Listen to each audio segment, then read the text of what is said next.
Good morning guys and welcome to 5th generation hobby shop. Welcome to another unboxing.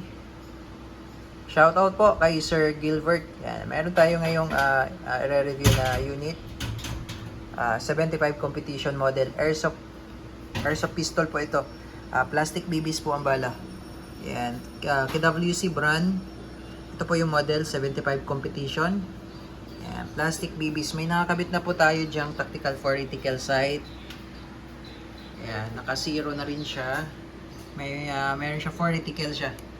Yan, green and red dot yan. Mamaya papakita ko po sa inyo yung optic sight. Yan, this is full metal. Tapos yung magazine niya ay 16 rounder capacity. Tapos meron siyang extra na cup para dun sa CO2, allen range. Then may kasama siyang hard case. Ayan, kasama siyang hard case. So ito, hindi siya magkakasya sa case kapag naka-install yung red dot tsaka yung ang tawag nito, yung compensator. So itong compensator na to, modular po ito. So mapapansin nyo po may screw dyan sa ilalim. Ayan screw sa ilalim po. Ito po. Ayan, screw sa ilalim. Allen screw. Ayan, pag pinihit nyo yan, luluwag yan at matatanggal nyo po itong compensator. Ayan. So, meron siyang kasamang case. So, kapag tinanggal nyo to, pati yung red dot, kasya siya. Pero pagka naka-install yung red dot tsaka yung compensator, hindi siya magkasya sa case. Ayan, full metal po yan. Yung case na yan, out of the box, yan po yung talaga yung kasama niya. So kung isi-set upan nyo, lalagyan nyo ng red dot, talagang magpapalit kayo ng case na yung isang lagayan lang na magkakasya yan ng buo. Ayan, kasi kaysa magtatanggal-tanggal pa ho. Ano? Ayan po yung red dot optic, naka-zero na rin po yan. Papakita ko sa inyo mamaya yan, testing natin. Ayan. Tapos CO2 powered siya. Ito pa rin yung cartridge niya, non-threaded pa rin po. Nung ginagamit natin sa airgun, non-threaded na 12G. Ayan, 16 rounder capacity po yung kanyang magazine. Ayan, so this is full metal po. Subukan po nating timbangin kung ilang gaano po siya kabigat, no? Kung ilang kilo po ito. Okay, timbangin lang po natin. Ipakulo natin yung CO2. Kasama po yung red dot optic para makita po natin kung gaano siya kabigat. Hawakan.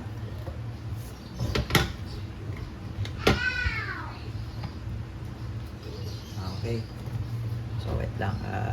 Ano lang natin. Okay. So ayan po. Timbangin natin.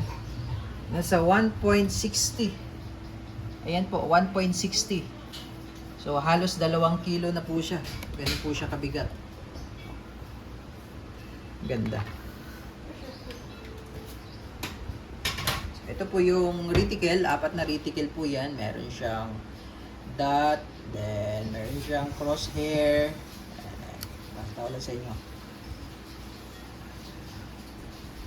Tapos, meron siyang isang klase pa po yung crosshair with a circle.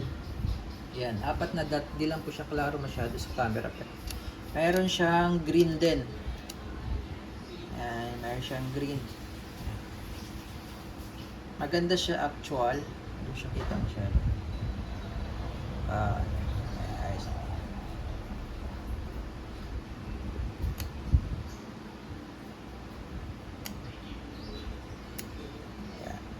So, hinaan natin para makita nyo po yung meron naman siyang level up to level 5 po yan. To level 5. Yan.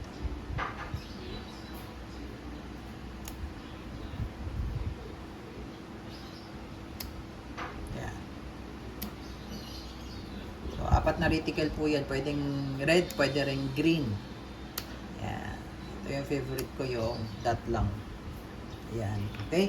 So, ito po, load tayo ng, nilagyan ko na po siya ng CO2 kasi siniro ko po yung red dot optic. So, pag load naman, meron siyang cap.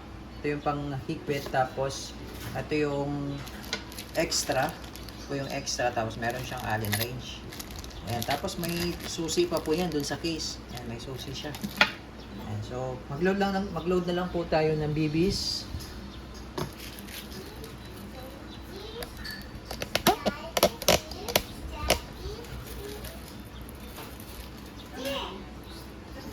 Load tayo BBs. Double stack po siya, 16 rounder po. And pang competition. Maganda siya pang practical shooting. Firing sa bakuran.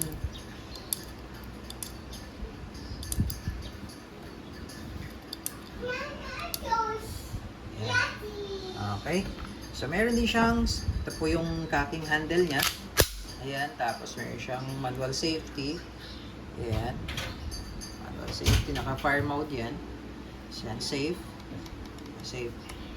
Fire mode, safe. Ayan. Okay, testing. PWC 75 competition. Kasama na po itong red dot optic. Isi-zero na rin natin pagka gusto nyo po, interested po kayo, isi-zero na po natin yung red dot optic para po pagdating sa inyo, gagamitin nyo na lang. Okay, so testing natin.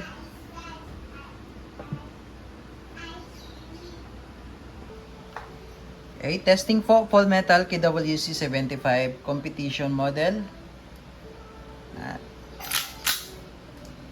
Tingnan natin yung red dot optic.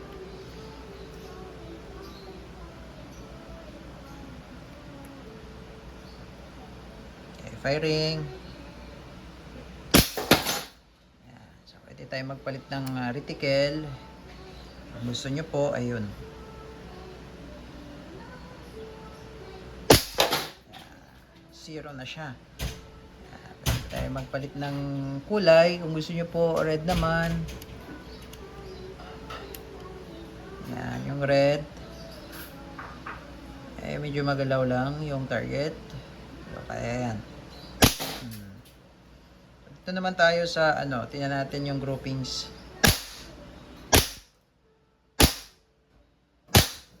Ayan. Okay.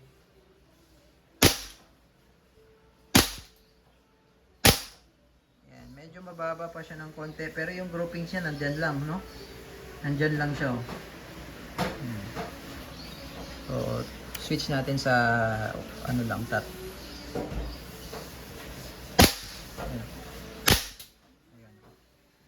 Ganda ng niya, groupings niya nandun lang.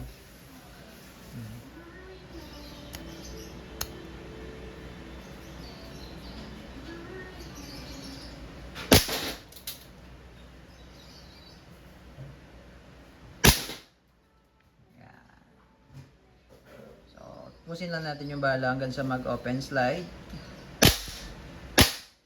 Yun. Okay. So, open slide.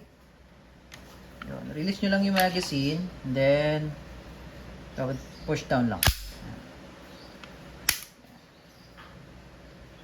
Okay. Napakabigat. Solid. All metal po kasi ito. Ito, from the slide to the frame, lahat yan bakal. Yan, napakabigat. Nasa 1.6 kilogram. Yan, KWC 75 competition. Ganda siya.